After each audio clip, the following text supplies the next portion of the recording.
Sixers fans. I finally have an excuse to talk about a guy that I have just been dying to talk about for the past couple of months, to be honest with you.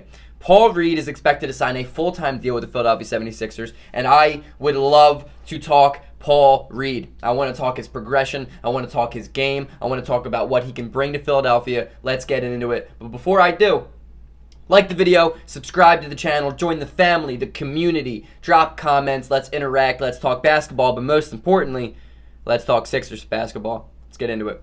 All right, like I said, Paul Reed's expected to sign a full-time deal, and he was the 58th pick in this past draft. And if you don't know, there's 60 guys in a draft, right? Not often do you get value, let alone ever see a guy play on an NBA court at 58, and the fact that we got Paul Reed at 58, that shows you the front office's mind right now in Philadelphia. It's nothing but hits. It's nothing but splashes in the Philadelphia front office.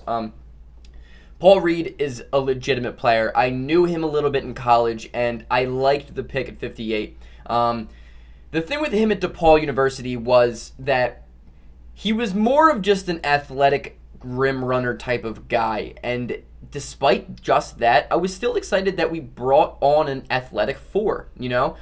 He never really could shoot the ball in college very well. He was not a dribble penetrating type of guy. He wasn't a guy who could create offense on his own, and defensively he was good, but he was always just extremely energetic. That was always Paul Reed's MO. It was his energy. It was his ability to finish around the rim. It was his ability to grab rebounds on the offensive and defensive end. Paul Reed has always just been an energetic guy. But the thing is, guys, his progression has been insane already.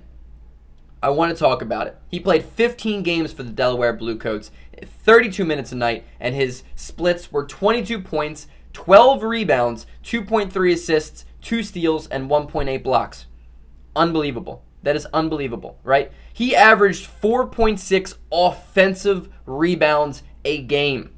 I watched a couple of Bluecoats games. I streamed one of them against the Ignite team, and his energy is just unbelievable. It's unbelievable. But what makes him so amazing, what's his biggest part of his progression is he shot 59% from the field and 44% from three.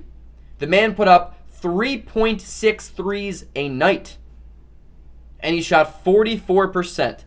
And when Paul Reed can stretch the floor out, his limit of his ability is limitless. There is no limit because it opens up everything. It opens up a brand new world of basketball Paul Reed is finally being able to do now for the first time in his basketball career.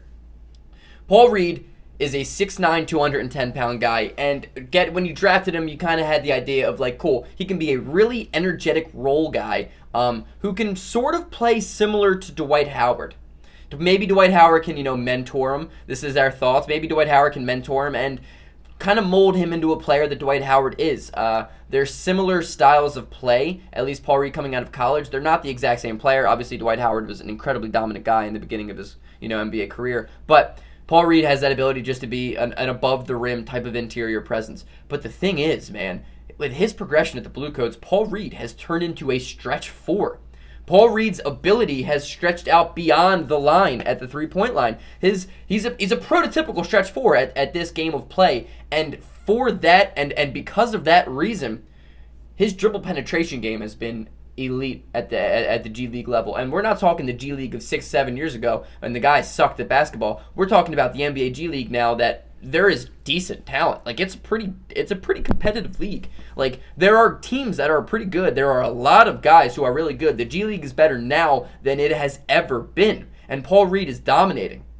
Paul Reed dominated 15 games in the G League every single night.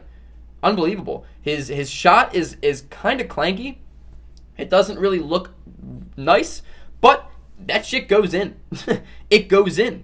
And the fact that he dominated the G League, it means something, right? Because of how good the G League is this year, and the fact that his three-point percentage is absolutely the biggest surprise in his progression. I never thought it would come, let alone this early. It really gives Paul Reed an opportunity to be somebody you can put next to Embiid in the coming future. I'm not saying this year, I'm not saying next year, but if Paul Reed continues to improve, he's going to find his way solidifying himself as a role guy at the minimum for the Philadelphia 76ers in this era of basketball. And To get that out of the 58th pick in the draft is ridiculous. To even have this discussion about a guy who is the 58th pick in the draft shows how good and how under the radar Paul Reed has been, and his progression has been incredible. I don't know how many times I have to say it, but the fact that he's the biggest thing about him is the fact that he can shoot threes. It's the absolute biggest thing, because not only does that mean 3 points instead of 2, which is 1 more point than 2, if you guys didn't know that, hashtag quick math.